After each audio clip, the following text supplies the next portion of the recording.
여러분이 아파서 병원에 갔습니다. 해당 병원에서 중증 질환이라며 치료를 시작하자고 합니다. 이때 여러분에게 문득 의사 지인 한 명이 떠오릅니다. 그래서 전화를 해봅니다. 여기 병원 의사가 이렇다는데 정말로 이런 게 맞는 건가요? 여러분은 왜 그 병원 의사의 말을 100% 믿지 못하고 의사 지인에게 다시 한번 확인을 받으시려 했나요? 정형외과 의사가 있습니다. 자신의 부모님이 아파서 내과 병원에 모시고 갔더니 중증 내과 질환이라며 치료를 시작하자고 합니다. 이때 정형외과 의사에게 내과 의사인 자신의 친구 한 명이 떠오릅니다. 그래서 친구에게 전화를 합니다. 여기 병원 의사가 이렇다는데 정말로 이런 게 맞아? 정형외과 의사는 왜 그 병원 의사의 말을 100% 믿지 못하고 친구 의사에게 다시 한번 확인을 하려 했을까요? 일반인도 아니 의사도 의사를 100% 믿지 못하고 있는 실제 의료 현실의 모습입니다.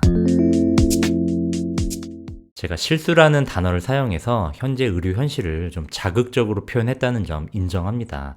먼저 의료진 분들께 죄송하다는 말씀 드리고요. 저는 이러한 의미로 이 단어들을 사용했습니다. 의사는 특정 한 명의 의사가 아니라 의사라는 전체 집단을 말하고요. 의사의 과실은 해야 될 치료를 하지 않았거나 하지 말아야 할 치료를 한 경우, 의사의 실수는 더 좋은 치료와 덜 좋은 치료가 있는데 덜 좋은 치료를 선택한 경우로 정의했습니다. 50세의 당뇨 환자가 혈압이 오르고 소변에 단백뇨가 보이기 시작합니다. 이 환자에게 어떤 종류의 혈압약이 처방돼야 가장 좋은 치료법일까요? 정답은 3번인데요. 실제 의료 현장에서는 놀랍게도 1번, 2번, 3번이 모두 아주 흔하게 처방되고 있습니다. 물론 1번, 2번이 처방되고 있다고 해서 과실은 아니지만 가장 좋은 치료 3번이 존재하고 있음에도 불구하고 그보다는 덜 좋은 치료법인 1번, 2번이 여전히 처방되고 있는 현실이죠. 앞에서 정의한 단어를 인용하면 의사의 실수인 것입니다. 의사는 생각보다 많이 실수하는 편입니다. 그리고 드물게는 과실을 범하기도 하죠. 어떻게 전문가인 의사가 그럴 수 있냐고요? 의사는 다 돌팔이인가요? 라고 생각하실 수 있겠지만 아니요. 의사는 엄청나게 공부를 많이 하고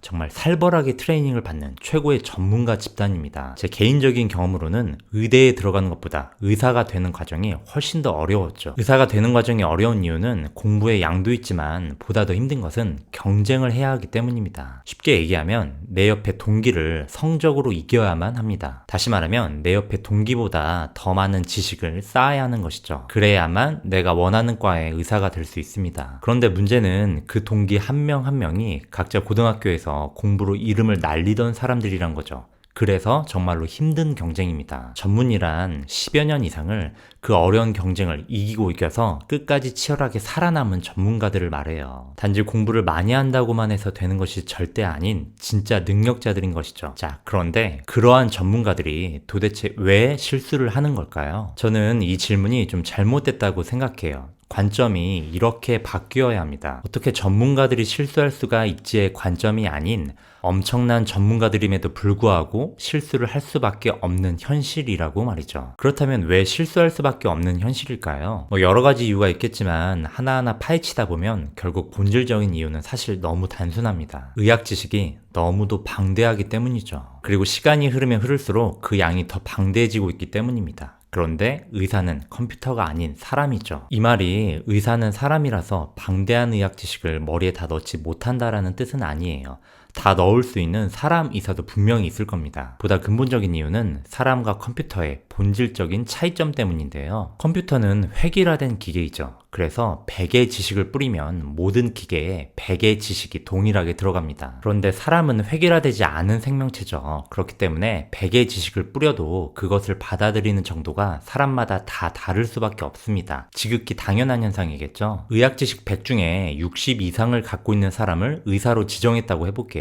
그렇다면 어떤 일이 생길까요? 모두가 같은 의사라는 타이틀을 갖고 있지만 의사의 범위를 60 이상부터로 정해놨기 때문에 각 의사들의 지식의 함유량은 60부터 100까지 다양한 분포를 보이겠죠. 다시 말해 지식의 함유량이 의사들마다 차이가 날 겁니다. 지식의 함유량이 각기 다르니 의사들이 실수할 가능성들도 의사마다 다 다르겠죠. 더구나 의학 지식이라는 것이 그 양이 정해져 있는 게 아니라 과학기술이 발달함에 따라 계속해서 늘어나고 있습니다. 그런데 사람은 획일화된 생명체가 아니기에 누군가는 그 지식을 빨리빨리 습득하고 누군가는 느리게 습득하고 누군가는 아예 습득을 안 하기도 하죠. 그렇게 되면 의사들마다 지식 함유량의 차이가 더 커질 가능성이 있을 겁니다. 의사들마다 실수할 가능성의 차이도 마찬가지겠고요. 어떤 특정 한 명의 의사를 두고 본다면 이 의사가 실수를 할까 안 할까를 알 수는 없습니다. 이 의사의 지식 함유량을 알 수 없기 때문이죠. 그렇기 때문에 실수할 수도 있고 안 할 수도 있습니다. 그런데 집단의 관점으로 본다면 의사들 내에는 지식 함유량이 상대적으로 낮고 상대적으로 실수할 가능성이 높은 일정 비율의 그룹이 언제나 존재하겠죠. 처음 보여드렸던 이 문제에서 1번, 2번 약을 처방한 의사들이 바로 그 예가 될 것 같은데요. 환자 전체 집단을 기준으로 두고 본다면 환자의 일정 비율은